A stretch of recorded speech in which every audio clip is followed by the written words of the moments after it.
Hello there, and welcome back to Writing from Scratch with me, Tom. In today's video, we're going to explore a few different ways that you can structure and craft your chapters in your book.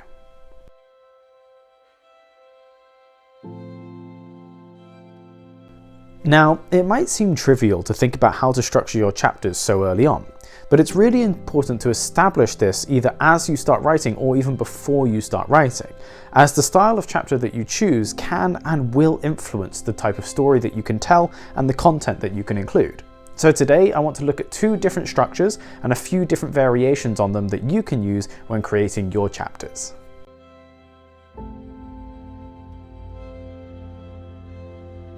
So the first style of chapters are what we call linear style chapters. Now what this means is that they follow a chronological order.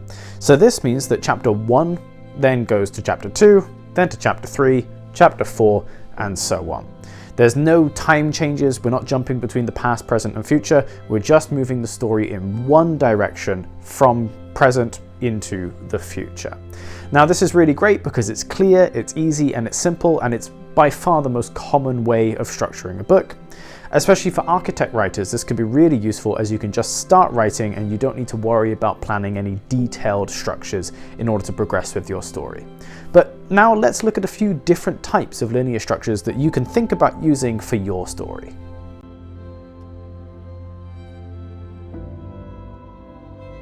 So our first style is a single plot linear structure. Now this is a little bit self-explanatory, but a single plot linear structure means that your chapter is moving along with one character telling the story in a chronological order. From chapter 1, 2, 3, 4, we're staying with the single character as they explore usually a single plot moving forward. Now obviously this is really easy, it's clear, it's simple, and it doesn't overwhelm your reader with any stressful or complicated or new structures that you can include into your book. This is really popular in most genres of books, but especially in things like children's books, which need to be simple and clear for children to understand, as well as in crime books where we want to maybe withhold information from the reader and have them discover it along with the detective, and also in adventure books where we want things to be revealed to the reader as they follow the character's journey along. Great examples of this would be Harry Potter, which follows a single character through their journey from start to finish. Murder stories such as Chris Carter's novels also follow the same structure where they just have one character following a single murder case all the way from start to finish. And of course, even older classics like children's books like Treasure Island by Robert Louis Stevenson, again, only follows one character from start to finish. So it's a really simple, easy structure that anybody can use, and you're just going chapter 1, 2, 3, 4 with one character's viewpoint only.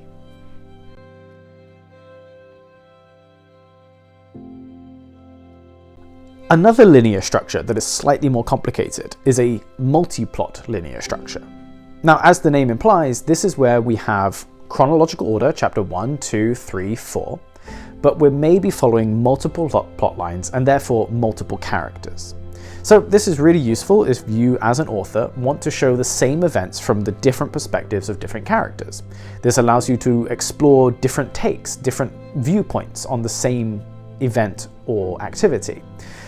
The great point about this as well is it allows you lots of flexibility. You can experiment with different writing styles and different character approaches, different character developments, and allows you to build a really holistic image of your world. So, as you can imagine, this is really popular in things like fantasy or sci-fi novels. For example, Lord of the Rings has multiple perspectives on the same journey. The thing that you need to be careful about here, of course, is that it requires more planning. You need to plan how these stories are going to interact with each other. What information is going to be shared in one story and available to the reader, but not available to the characters in the other story. The benefit of this is it allows you to build suspense and build anticipation, because as the reader, you are exposed to all of the information discovered in the books, but you understand that certain characters don't have pieces of information. This allows you to anticipate what is going to happen in the future and can be really exciting to use. This is used in lots of different genres, as I said, especially fantasy and sci-fi, but has been used in some crime and some romance novels as well. Other great examples of this would be Ken Follett's Pillars of the Earth or Vladimir Nabokov's Pale Fire.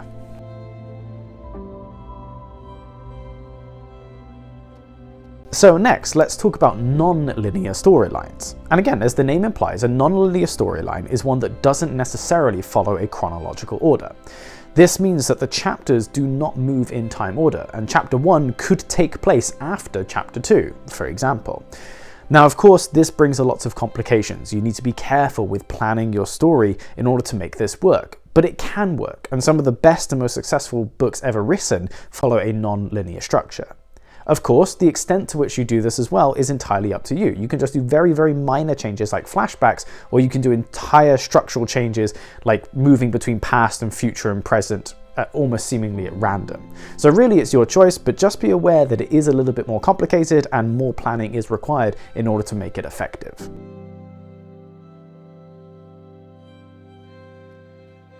The first nonlinear structure device is the simplest, and that is using flashbacks. Now, flashbacks are used extensively throughout many, many books and therefore are non-linear, but essentially what this allows you to do is to look at past events that maybe haven't featured in the book and give extra information to the reader. This can be done through multiple devices, for example through alcoholism in The Girl on the Train by Paula Hawkins, or through disorders such as Alzheimer's and dementia through Elizabeth is Missing. We can also use things like drug-induced amnesia in the Bourne series, or drug states that allow for looking back in Flashback by Dan Simmons. So really it's up to you. There are lots of different ways that you can incorporate flashbacks into your story in order to give more information about your characters. This can be really important as it can allow you to introduce new information, new intrigue into your story that can hook the reader and want them coming back for more as they learn more about a character's past. The only thing you have to be careful about here is that you need to make sure that it's not too contrived. That is unnatural. You're not just using the flashbacks because you forgot to add some information into the story earlier. They need to make sense. They need to have a narrative function in the story, and that can be a real challenge that you need to look out for. But these are really common, and there are lots of examples out there that you can look at.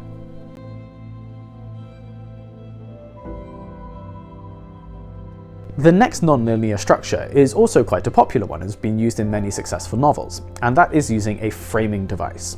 Now, a framing device is like a small chapter inserted in between the main chapters. So we still have our linear chapter 1, chapter 2, chapter 3, but in the middle we're adding framing devices. Now, what these are either flash forwards to the future or flashbacks to the past. And what this does is it builds anticipation and suspense of what may happen in the end of the story, and therefore keeps the reader hooked on finding out how our character got to this situation, or similar to the flashbacks, adding information about the character's past and helping us understand why our character is on this journey. Great examples of this would be Neil Gaiman's Sandman and Andrzej Sapkowski's The Last Wish, both of which use framing devices to deliver lots of important information about their stories.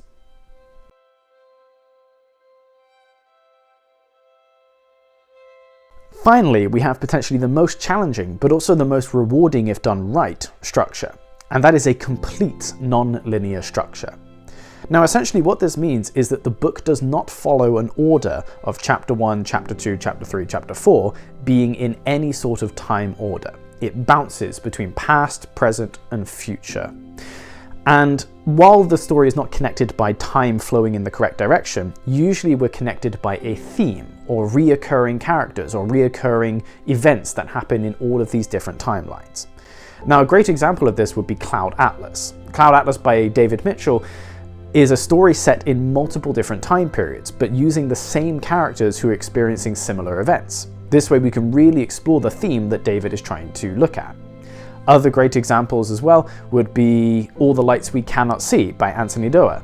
This is done to a lesser extent where we have two different stories who are experiencing similar events in different points in time from different perspectives. So what this allows you to do is to be really, really flexible and creative in how you approach telling your story and how you approach communicating your theme across to your audience. The difficulty here is that you need to be really, really thorough with your planning. You need to make sure that everything is consistent between the different timelines and that your structure makes sense. It needs to exist for a reason.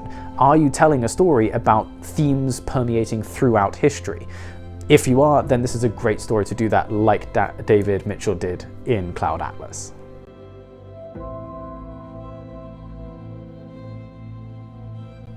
So a final note on that is that when you're choosing your chapter structure, it does need to make sense for the kind of story that you're telling. Don't just choose a chapter structure because you think it looks amazing and is really complicated or really simple. Try and choose a chapter structure that's going to make sense for your book. As for me, I'm really attracted to the idea of a framing device. I think I've got really comfortable in writing linear stories, so I want to have that comfortability with me and that confidence with me, but I want to experiment a little bit by introducing framing devices that can add a non-linear element of intrigue and mystery to the future of my characters. So this is something that I'm going to be playing around with, and I'll let you know how it goes in the future. But please let me know down in the comments below what sort of structure are you thinking about using, and are there any others that you're more familiar with or that you want to try that maybe I can research and look at later. So that's all we have time for today. Thank you very much for joining me on Writing from Scratch, and good luck with choosing the best chapter structure for your book. Please let me know what one you're really intrigued by today. Please consider liking, subscribing and sharing the video with your friends, and I'll see you all next week. Thank you very much.